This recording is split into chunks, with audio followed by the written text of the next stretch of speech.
विकास का जो पहिया होता है ना चला, इसीलिए न्याय जो है कई लक्षणों से बना है ना। न्याय के कई लक्षण हैं।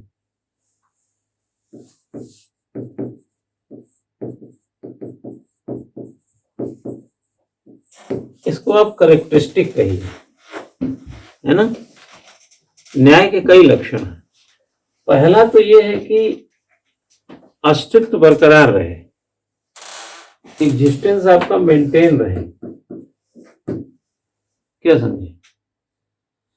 और दूसरा ये है कि इकोनॉमिकली आप हाशिए पे न रहें। और लास्टली अगर बात करें तो सोशली आप फेंके न गए। मतलब जैसे छूत, अनटचेबिलिटी इसीलिए लाया गया। सोशली जिन लोगों के साथ अनजस्टिस हो रहा है वो सामाजिक अन्याय ही तो था। लेकिन इस सामाजिक अन्याय का भूखे पेट हो जाएगा क्या? बिना पैसे हो जाएगा क्या सामाजिक न्याय? हाँ, ये बेरोजगारी अगर है, माना है ही, माना क्या यार, माना इसलिए कर देते हैं थोड़ा सरकार का फेवर कर देते हैं, लेकिन सरकार को तो फेवर करनी नहीं चाहिए। सरकार किस लिए फेवर का? सरकार तो बड़ी इकाई है। सरकार का फेवर हम क्यों करें? हमारे फेवर की मोहताज है सरकार। सरकार खुद ही में एक फ्लेवर है। चाहे तो रोजगार दे दे, चाहे तो महंगाई कम कर दे, चाहे तो शिक्षा में उन्नति कर दे, सड़क, मकान, दुकान, तमाम तरीके की चीजों को करने की जद में स्वयं को सक्षम पाती है। तो हम क्यों फेवर करें? वो अपने फ्लेवर में काम करें। मतलब सरकारों ने अब ये ढंग अपना लिया है कि पब्लिक उनका फेवर करे। अरे भाई, हम क्यों फेवर करें? तुम अपने फ्लेवर में रहो। हमें तो आपसे चाहिए ना, और बिना चाहे ही हम आपको चाहें। आप बेरोजगारी दें, आप महंगाई दें, फिर भी हम चाहें। क्यों चाहें? आप अपने फ्लेवर को पहचानिए और अपने फ्लेवर में रहिए। आप फ्लेवर में रहेंगे, मेरा फेवर मिले ना मिले, आप तो माई बाप हैं ही, आप तो बड़ी सरकार हैं ही, आप तो भाग्य विधाता हैं ही। तो काहे आम जनता का फेवर के चक्कर में पड़े रहते हैं? 5 साल में वोट तो दे ही देता है, बाकी दिनों में क्यों तसला लेके घूमते रहते हैं कि इसमें कुछ फेवर डाल दीजिए। अरे हम कह रहे हैं उसी तसले में से आप फ्लेवर बांटिए। हाँ, ये बेरोजगारी है, लो रोजगार। महंगाई बहुत ज्यादा है, लो यार खत्म करो महंगाई। हाँ, जब देखो मतलब सर वोट भी ले लीजिए, अब 5 साल तक हम फेवर भी करते रहे। 5 साल तक आपके कान ऐठेंगे अगर फ्लेवर नहीं आपने दिया तो। क्योंकि इस फेवर में हम एग्जिस्टेंस को खतरे में डाल करके थोड़ी ना आपका फेवर करेंगे। हम इकोनॉमिकली बैकवर्ड होकर के या हाशिए पे चले जाएंगे तो फेवर करेंगे, या सोशल अनजस्टिस होता रहेगा हम आपका फेवर करते रहेंगे। किस बात के लिए करेंगे? ये तो एक फॉर्मल इकाई है ना। गवर्नमेंट क्या है? एक फॉर्मल यूनिट है ना। ये तो बनाया जाता है ना, तो डिजाइन की गई है ना। डिजाइन क्यों की गई है आप ध्यान रखिए उसको। तो जैसे मैं क्लास में हूं, आप मेरा रोज फेवर करें, क्यों करेंगे फेवर? हम अपना फ्लेवर में काम करें। क्यों मैं सोचूं कि ये हमको ताली पीटें और बताएं कि आप बहुत अच्छा पढ़ा रहे हैं? क्यों क्यों भाई, किस बात के लिए मोहताज हैं हम? हाँ, सक्षम है, ज्ञान है, ताकत है, हमें उस फ्लेवर में काम कर दो जो सिविल सर्विसेज पीसीएस में काम आता है। खत्म हो गई, तंगी खत्म हो जाएगी। कभी सोशल जस्टिस हो गया, कभी गवर्नेंस हो गया, कभी आईआर हो गया, कभी संविधान हो गया। मतलब हम आप बेरोजगार रहे, एग्जिस्टेंस खतरे में, आपकी जेब में कड़की हो, इकोनॉमिकली पुअर हो, समाज में जहां हो लोग आपको ऐसे तिरछी नजर से देखते रहे। मतलब हम आपको सक्षम बनाए ना, ये हमारा काम है। तो यही मेरा फ्लेवर है। आप कमजोर भी रहें समाज में, जेब में कड़की रहे, अस्तित्व की लड़ाई में रहें, और हम सोचे कि हमारा फेवर करें। आपने दिया क्या जो फेवर करेंगे? चलो मान ले दिया, तब भी क्यों फेवर करें? ये तो आपकी ड्यूटी है ना, ये तो पढ़ाना हमारी ड्यूटी है ना। क्यों भाई, हम ज्यादा अच्छा पढ़ा दे तब भी, थोड़ा कम अच्छा पढ़ा दिए तब भी, ये तो आपके फ्लेवर के हिसाब से, हमारे फ्लेवर के हिसाब से हो गया। लेकिन विद्यार्थी का कंपटीशन में काम बनना चाहिए ना। इसलिए सरकारें बड़ी होती हैं, मजबूत होती हैं, अच्छी होती हैं, ताकतवर होती हैं, सशक्त होती हैं, लेकिन अगर जनता के साथ सोशल जस्टिस नहीं है, इकोनॉमिकली स्ट्रांग नहीं है, एग्जिस्टेंस को खतरा है, इसका उदाहरण है पाकिस्तान की सरकार। क्या हो रहा है, 200 रुपए किलो आटा मिल रहा है कि नहीं? क्या खतरा है वहां पे? अस्तित्व तो यार, कई लोग तो मर जाएंगे भोजन के बगैर। आटा तो कम से कम मिलना चाहिए ना। हाँ, और फिर आप जरा सोचिए कि 200 रुपए किलो आटा, रुपया पाकिस्तानी है वहां का, पाकिस्तानी रुपए 200 रुपए किलो का आटा आप खरीदेंगे, हाँ, तो दवाई कहाँ कब खर्चा करेंगे? मरेंगे नहीं? इकोनॉमिकली पुअर हो रहे हैं कि नहीं? अरे यार, महंगाई बढ़ती है तो हम खाने पे खर्च करने लगते हैं ना, फिर पिछड़ेगी कोई चीज, कोई चीज पिछड़ जाएगी। जो चीज आसानी से आ रही थी वो पिछड़ेगी, क्योंकि कमाई आप थोड़ी 10 गुना करके बैठे हैं। फिर सामाजिक न्याय का एक नया सिगुफा हो जाएगा। अच्छा बताइए, आर्थिक 10% आर्थिक आरक्षण दिया क्यों गया? क्यों दिया गया बताइए? और आधार क्या है उसका? वो मुख्यधारा के लोग थे, उनके साथ सामाजिक अन्याय नहीं हुआ है, वो सोशल अनजस्टिस वाले नहीं है, इकोनॉमिकली पुअर वाले हैं। तो 10% आपने आरक्षण दे दिया। लेकिन ये 10% आरक्षण आपने दे करके अगर आप समझते हैं कि बहुत बड़ा काम किए हैं, तो आप ही की तो सरकार थी, आप इनको क्यों नहीं ऐसा सुविधा दिए कि रोजगार में बने रहते, एग्जिस्टेंस इनका बरकरार रहता और इकोनॉमिकली हासिल पे न जाते। आप ही लोग बच्चा कल कमाने लगोगे जब, है ना, तो कम से कम अपने माँ बाप पर डिपेंड तो नहीं रहोगे ना। अब माँ बाप जो आप पर खर्च कर रहे हैं, कम से कम उतना पैसा तो बचाना, भले आपने नहीं दिया। तो जो पैसा आप पे खर्च हो रहा था, अगर वो घर में बच गया तो क्या फायदा होगा उसका? अरे यार, कहीं रंगाई पोताई बचा होगा उसको कर देंगे, नहीं तो उनके कपड़े फटे रहते हैं, आपके कपड़े बढ़िया रहते हैं, वो कम से कम अपना कपड़ा सुधार लेंगे। 2-4 साल में लगेगा, पानी की टंकी बन गई, छत पर जो है थोड़ा सा वो एक 1000 लीटर का पानी की टंकी लगा था वो भी लग गई, टॉयलेट नहीं था वो भी बनवा लिए, थोड़ी अपनी सुविधा जुटा लिए। तो उनको भी तो चाहिए सामाजिक न्याय और ये जो है एग्जिस्टेंस में सुविधाएं तमाम तरीके से। क्यों? तो वैसे ही जब आप कमाते हैं तो क्या करते हैं, आप टैक्स देने लगते हैं गवर्नमेंट को, आपके टैक्स से कई लोगों को सुविधा मिलने लगती है, लेकिन आप ही मोहताज रहते हैं। तो सरकारों ने क्या किया, जो टैक्स पे ही होना चाहिए आज की तारीख में, उनको हम रिजर्वेशन दे रहे हैं। एक हेडिंग बनाइए,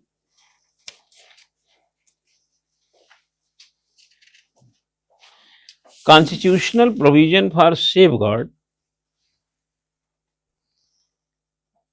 कॉन्स्टिट्यूशनल प्रोविजंस टू लिख दीजिए, to safeguard the right of labours in India. संविधान में लेबर्स के बारे में क्या है वो जान लीजिए। भारत में श्रमिक अधिकारों की सुरक्षा हेतु संवैधानिक प्रावधान।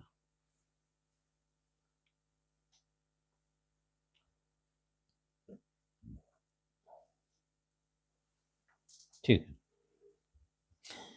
लिखो बच्चा, labours is a subject of concurrent list in the constitution. संविधान में श्रम समवर्ती सूची का विषय है। श्रम जो है समवर्ती सूची का विषय, कॉन्करेंट। 3 सूचियां हैं, आप जानते हैं ना, संघ सूची, राज्य सूची, समवर्ती सूची। ठीक है, इसमें लिखिएगा, according to which the union and state government, according to which the union and state governments can make laws on matters कर लीजिए, on matters related to labor and its administration, labor and its administration। लिखें, जिसके अनुसार संघ और राज्य सरकारें श्रम मामलों तथा इनके प्रशासन संबंधी विषय पर कानून बना सकते हैं। ठीक है, अब लिखो बच्चा, छोटी सी नीचे हेडिंग बोला प्रोविजंस, प्रावधान।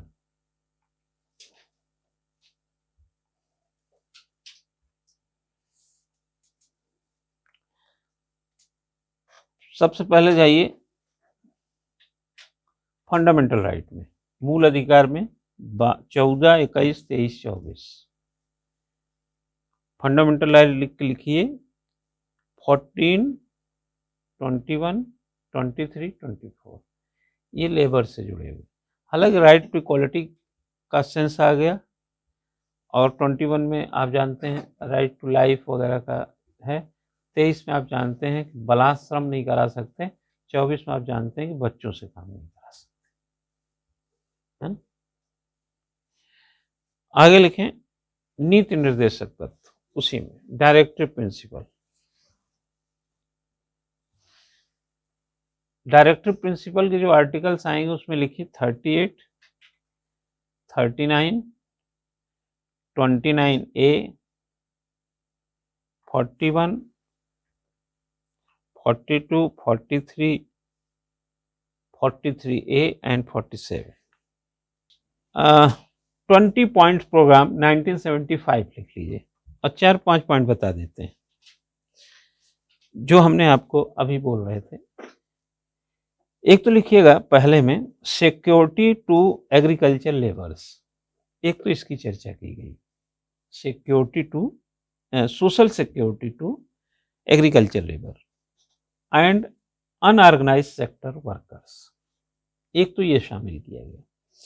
कृषि श्रमिक व असंगठित क्षेत्र के श्रमिकों को सामाजिक सुरक्षा,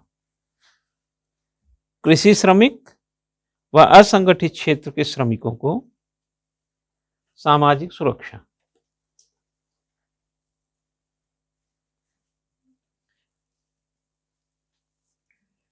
ठीक है, कृषि श्रमिक हो गया। आगे लिखें enforcement of minimum wage laws, minimum wage laws. अब एक हेडिंग बनाएंगे, ये तो उदाहरण दिया हूं, 20 सूत्री है तो 20 काम होंगे ना। उदाहरण में अब लिखिएगा, एक और लिखिए, some important laws and legislations, श्रमिक कल्याण हेतु एक हेडिंग बनाइए, कुछ महत्वपूर्ण कानून और विधायन। वो संविधान था पहले, फिर 20 सूत्री कार्यक्रम थोड़ा बताया, अभी क्या विधायन और कानून जो संविधान से बाहर अलग अलग है। Some important laws and legislation for the labours welfare, इसमें नीचे लिखो बच्चा द मिनिमम वेज एक्ट 1948, न्यूनतम मजदूरी अधिनियम 1948। एक लाइन इसको लिख लीजिएगा,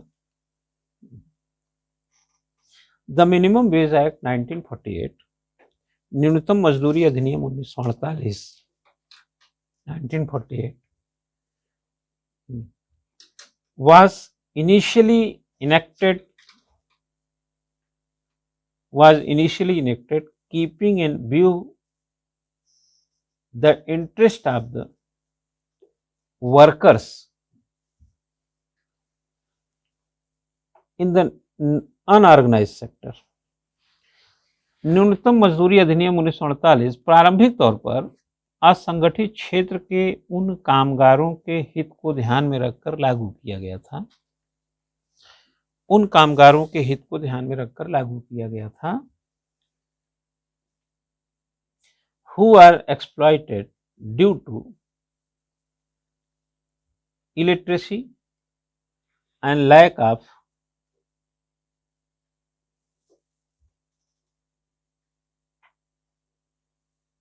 बार्गेनिंग पावर, जो कि अशिक्षा व मूल भाव कर सकने की क्षमता के अभाव के कारण शोषित होते थे। हा?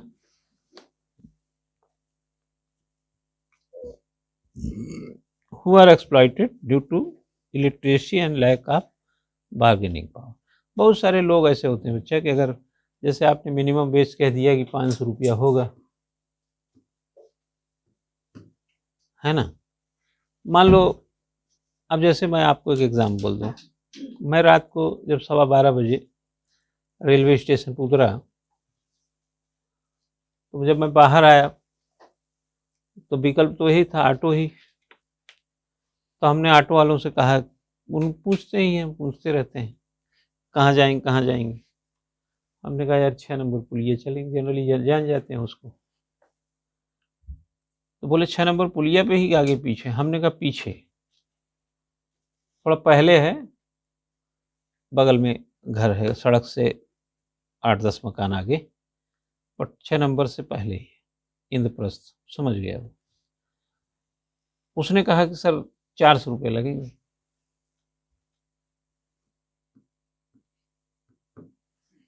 रेलवे स्टेशन की दूरी कितनी है यार? नहीं नहीं, हाँ 4 से 5 किलोमीटर अप्रॉक्स, है ना।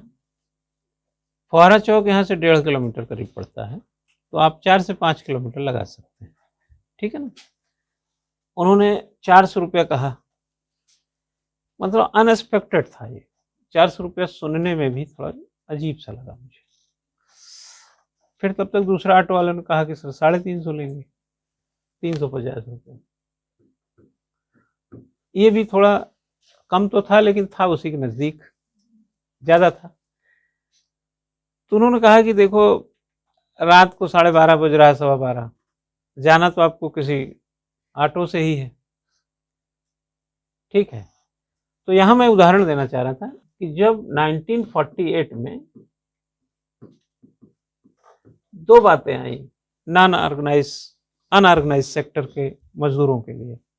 फर्स्टली कि इलिटरेसी, जाहिर है 1951 की जनगणना को भी देखेंगे तो उस समय 18.33 लोग अशिक्षित, सॉरी शिक्षित थे, बाकी सब अशिक्षित थे।